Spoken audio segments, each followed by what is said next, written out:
Assalamualaikum warahmatullahi wabarakatuh. Berjumpa dengan saya Ririn Setiawati yang pada video kali ini saya akan membahas terkait dengan aplikasi sistem persamaan diferensial order 1 terutama di bidang kimia.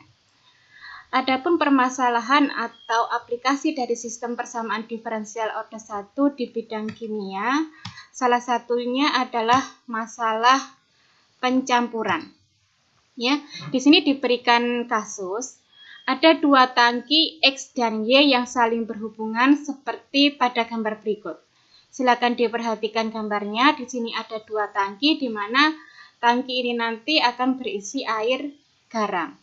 Nah, tangki X itu mula-mula berisi 100 liter air garam yang di dalamnya terdapat 5 kg garam terlarut.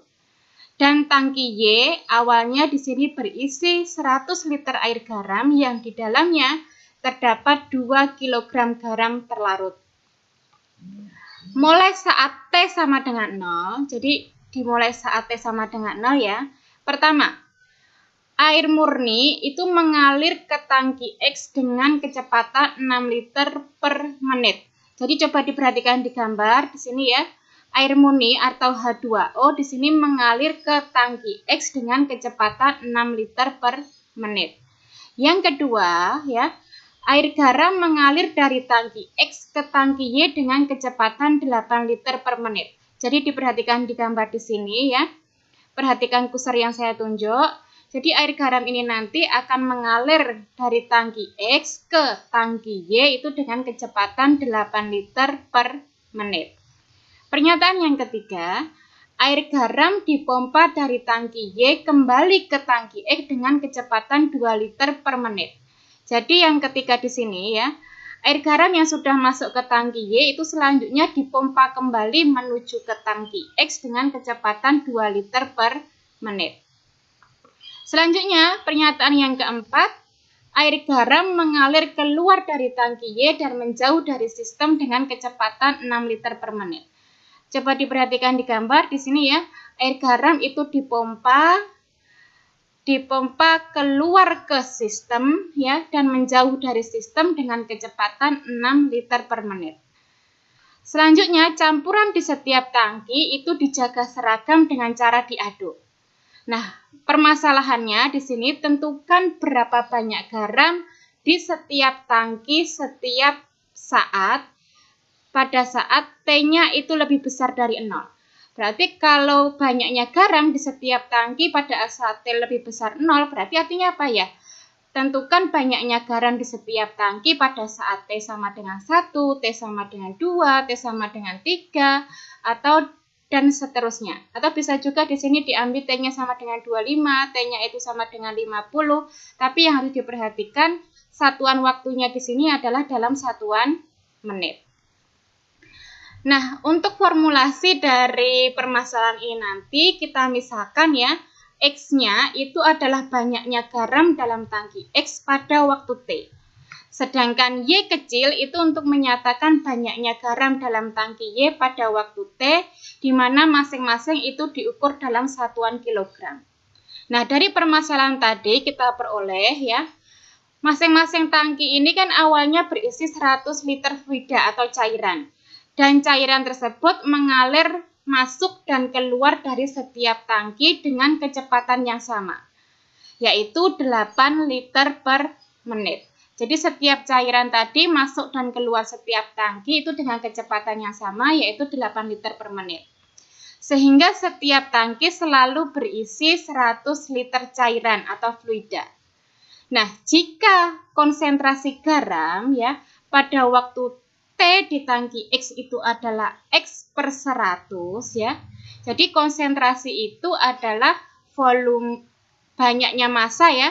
Massa garam dibagi dengan volume. Oleh karena itu di sini konsentrasi garam pada waktu T di tangki X itu adalah X per 100 dalam satuan kilogram per liter. Dan di tangki Y itu adalah massanya itu adalah Y ya. Massa garamnya adalah Y, volumenya adalah 100. Sehingga konsentrasinya itu adalah Y per 100 kg per liter. Nah, satu-satunya garam di sini yang masuk ke tangki X itu adalah air garam yang dipompa dari tangki Y kembali ke tangki X. Karena air garam tadi masuk dengan kecepatan 2 liter per menit dari tangki Y ke tangki X. Dari tangki Y ke tangki X tadi mengalir dengan kecepatan 2 liter per menit dan mengandung konsentrasi larutannya itu adalah Y per 100 kg per liter. Kecepatan masuknya, sehingga kecepatan masuk garam ke dalam tangki X itu adalah 2 ya. Kecepatan tadi adalah 2 liter per menit dikalikan dengan Y per 100 kg per liter. Sehingga kita peroleh kecepatan masuknya itu adalah 2Y per 100. Demikian pula satu-satunya air garam yang meninggalkan tangki X adalah air garam yang mengalir dari tangki X ke tangki Y. Dan kita tahu tadi bahwa air garam yang mengalir dari tangki X ke tangki Y itu mempunyai kecepatannya adalah 8 liter per menit.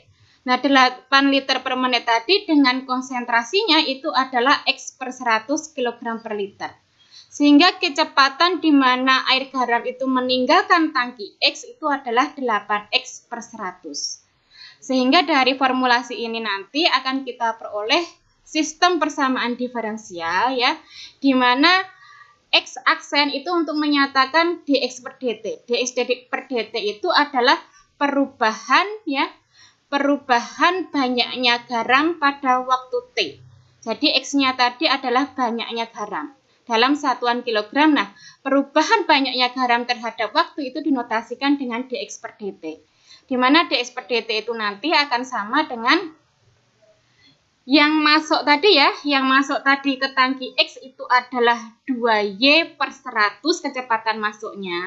Jadi dx per dt itu kan untuk menyatakan kecepatan ya. Oleh karena itu formalisasinya adalah kecepatan masuk dikurangi kecepatan keluar. Kecepatan masuknya tadi adalah 2Y per 100, sedangkan kecepatan keluarnya adalah 8X per 100. Sehingga kita peroleh formulasi matematikanya itu adalah dx per dt sama dengan 2Y per 100 dikurangi 8X per 100. Sedangkan perubahan Y terhadap T itu akan sama dengan banyaknya air garam yang masuk ke tangki Y dikurangi dengan air garam yang keluar dari tangki Y.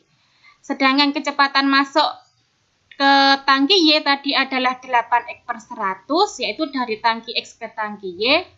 Dan yang keluar itu adalah 8Y per 100. Nah, dengan syarat awal, di sini kan diketahui ya, dari pernyataan tadi diketahui bahwa syarat awalnya di sini X pada saat T sama dengan 0 itu sama dengan 5, dan Y pada saat T sama dengan 0 itu sama dengan 2. Jadi banyaknya garam pada saat T sama dengan 0 untuk tangki X tadi adalah 5 kg, sedangkan untuk tangki Y itu adalah 2 kg. Nah, oleh karena itu di sini kita bentuk ya, dari sistem ini tadi kita bentuk ke dalam bentuk operator ya. Kita bawa ke dalam bentuk operator di mana X aksen itu kan sama saja dengan dx. Jadi dx sama dengan 2y per 100 dikurangi 8x per 100. Sehingga kalau semua ini kita pindah ke ruas kiri, maka kita peroleh ya dx ditambah 8x per 100 dikurangi 2y per 100 sama dengan 0. Atau bisa kita tuliskan ke dalam bentuk d plus 8 per 100x dikurangi 2 per 100y sama dengan 0. Selanjutnya, di persamaan yang kedua ya, dy per dt itu sama dengan 8x per 100 dikurangi 8y per 100. Sekarang komponen yang ada di ruas kanan kita pindah ke ruas kiri. Sehingga kita peroleh negatif 8x per 100 ditambah y aksen atau dy ditambah 8y per 100. Sehingga kalau kita sajikan dalam bentuk operator akan terbentuk negatif 8 per 100x ditambah d plus 8 per 100y sama dengan 0. Nah, setelah ketemu sistem persamaan diferensial dalam bentuk operator. Sekarang kita tinggal menentukan solusi untuk X dan solusi untuk Y. Nah, pertama kita tentukan dulu solusi untuk X. Kalau solusi untuk X, maka kita harus mengeliminasi Y. Nah, untuk mengeliminasi Y, maka persamaan pertama itu harus dikalikan dengan D plus 8/100. Selanjutnya, persamaan kedua itu dikalikan dengan 2/100. Selanjutnya, hasilnya itu kita jumlahkan. Sehingga kalau kita jumlahkan, di sini akan diperoleh D plus 8/100 dikalikan D plus 8/100 ya, dikurangi negatif 8/100 dikalikan 2/100, maka diperoleh negatif 16/100 kuadrat X. Y-nya hilang karena ini tadi yang dieliminasi. Sama dengan 0. Sehingga kita dapat membentuk ya, D plus 8/100 kuadrat itu sama dengan D kuadrat ya, plus 16/100D plus 64/100 kuadrat. 64/100 kuadrat dikurangi 16/100 kuadrat. Maka diperoleh plus 48/100 kuadrat. X sama dengan 0. Selanjutnya bentuk operator ini kita bawa ke bentuk persamaan diferensial tingkat 2. Sehingga nanti kita peroleh X double aksen ditambah 16/100 X aksen ditambah 48/100 kuadrat X itu sama dengan 0. Nah, karena di sini kita ketemu persamaan diferensial linear homogen order 2, maka untuk menentukan solusinya kita bentuk ke dalam persamaan karakteristik. Sehingga dari persamaan diferensial linear order 2 homogen ini tadi kita peroleh persamaan karakteristiknya itu adalah M kuadrat ditambah 16/100M ditambah 48/100 kuadrat sama dengan 0. Nah, sekarang kita mencari faktor dari persamaan karakteristik ini, di mana faktor dari 48/100 kuadrat yang jumlahnya itu adalah 16/100. Nah, faktornya adalah 4/100 dan 12/100. Oleh karena itu, di sini kita peroleh solusi dari akar persamaan karakteristiknya. Untuk M1 itu adalah negatif 4/100 atau negatif 1/25. Sedangkan M2-nya kita peroleh negatif 12/100 atau negatif 3/25. Sehingga kita peroleh solusi dari persamaan diferensial linear order 2 homogen untuk X itu adalah XT sama dengan C1 E pangkat negatif 1/25 T ditambah C2 E pangkat negatif 3/25 T.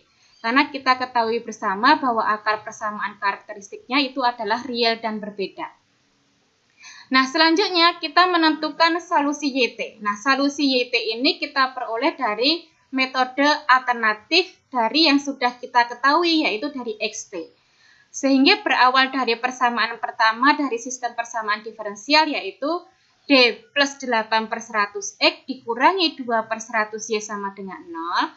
Maka di sini akan kita peroleh ya, persamaannya menjadi D plus 8/100X kita pindah ke ruas kanan dan kita bagi dengan negatif 2/100 sehingga kita peroleh Y itu sama dengan 50D plus 4X. Nah, kalau ini kita sajikan dalam bentuk, kita sederhanakan ya menjadi 50DX plus 4X. Nah, kita sudah tahu kalau X-nya adalah X-nya sama dengan C1 E pangkat negatif 1/25T ditambah C2 E pangkat negatif 3/25T. Selanjutnya X ini kita substitusikan ke 50DX ditambah 4X. Jadi X-nya kita substitusikan bentuk ini ya. Sehingga kita peroleh ini. Nah, sekarang kita operasikan ya. Turunan dari C1 E pangkat negatif 1/25T. Maka turunannya adalah negatif 1/25 C1 E pangkat negatif 1/25T. Dikalikan 50 sehingga kita peroleh negatif 2 C1 E pangkat negatif 1/25T. Kita cari komponen yang sama untuk yang ini ya. Maka komponen yang sama di sini kita peroleh perkaliannya adalah 4C1 E pangkat negatif 1/25T. Dari sini tadi kita peroleh negatif 2C1, yang di sini ditambah 4C1. maka kita peroleh hasilnya adalah 2C1 E pangkat negatif 1/25T. Selanjutnya kita cari komponen untuk yang E pangkat negatif 3/25T. Ya. Turunan dari C2 dikalikan E pangkat negatif 3/25T itu kita peroleh negatif 3/25 C2 E pangkat negatif 3/25T. Selanjutnya kita kalikan 50 sehingga kita peroleh negatif 6 C2 E pangkat negatif 3/25T. Kita cari komponen yang sama ya. Yang di sebelah sini maka kita peroleh plus 4 C2 E pangkat negatif 3/25T. Negatif 6 ditambah 4, maka kita peroleh negatif 2, ini seharusnya negatif 2 C2 E pangkat negatif 3/25T. Sehingga dari bentuk ini kita peroleh solusi dari sistem persamaan diferensialnya itu adalah pasangan dari X dan Y. Di mana X-nya itu adalah C1 E pangkat negatif 1/25T ditambah C2 E pangkat negatif 3/25T. Sedangkan YT-nya itu adalah 2C1 E pangkat negatif 1/25T dikurangi 2C2 E pangkat negatif 3/25T. Selanjutnya dari masalah tadi kita punya nilai awalnya, yaitu X pada saat T sama dengan 0 itu sama dengan 5 kg, dan Y pada saat T sama dengan 0 itu sama dengan 2. Sehingga kita substitusikan X0 sama dengan 5. Berarti X pada saat T sama dengan 0 sama dengan 5. Maka T sama dengan 0 kita substitusikan pada fungsi XT. Maka kita peroleh C1 E pangkat negatif 1/25 kali 0. Berarti E pangkat 0. Kalau E pangkat 0 maka dia akan sama dengan 1. C1 kali 1 maka diperoleh C1. Ditambah C2 dikalikan E pangkat negatif 3/25 kali 0 sama dengan C2. Selanjutnya dari persamaan ini kita peroleh C1 ditambah C2 sama dengan 5. Sedangkan dari syarat awal yang kedua yaitu Y pada saat T sama dengan 0 sama dengan 2. Kita substitusikan T sama dengan 0 ke persamaan YT. Sehingga nanti kita peroleh 2C1 dikurangi 2C2 sama dengan 2. Maka kita ketemu sistem persamaan linier dengan dua variabel C1 dan C2.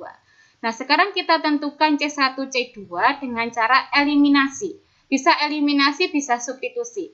Kalau kita menggunakan eliminasi, katakan saja yang kita eliminasi adalah C1. Maka persamaan pertama itu kita kalikan 2, sehingga kita peroleh 2C1 ditambah 2C2 sama dengan 10. Selanjutnya hasilnya kita kurangkan dengan persamaan kedua. Sehingga kita peroleh 2C1 dikurangi 2C1 sama dengan 0 ya. Ditambah 2C2 dikurangi negatif 2C2. Maka kita peroleh 4C2 sama dengan 10 dikurangi 2 itu sama dengan 8. Maka kita peroleh persamaannya adalah 4C2 sama dengan 8. Sehingga dari persamaan ini kita punya solusi C2 sama dengan 2. Selanjutnya C2 ini kita substitusikan ke persamaan pertama sehingga kita peroleh C1-nya sama dengan 3.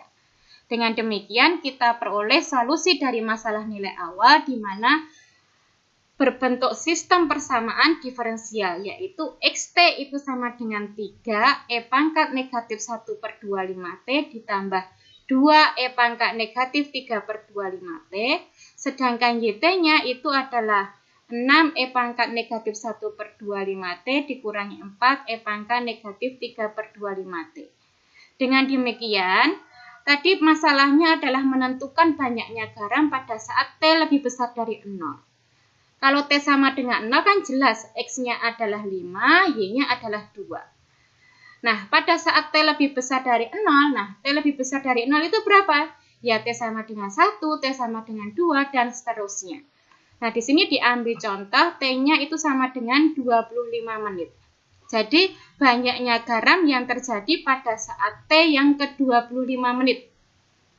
Maka, banyaknya garam dalam tangki X pada saat T sama dengan 25, kita substitusikan T-nya sama dengan 25 ke XT, sehingga kita peroleh banyaknya garam dalam tangki X pada saat T sama dengan 25 itu adalah 1,203 kg. Sedangkan dalam tangki Y itu adalah 2,008 kg. Itu yang bisa saya sampaikan terkait dengan aplikasi dari sistem persamaan diferensial di bidang kimia. Demikian yang dapat saya sampaikan, semoga bermanfaat. Akhiri salam, wassalamualaikum warahmatullahi wabarakatuh.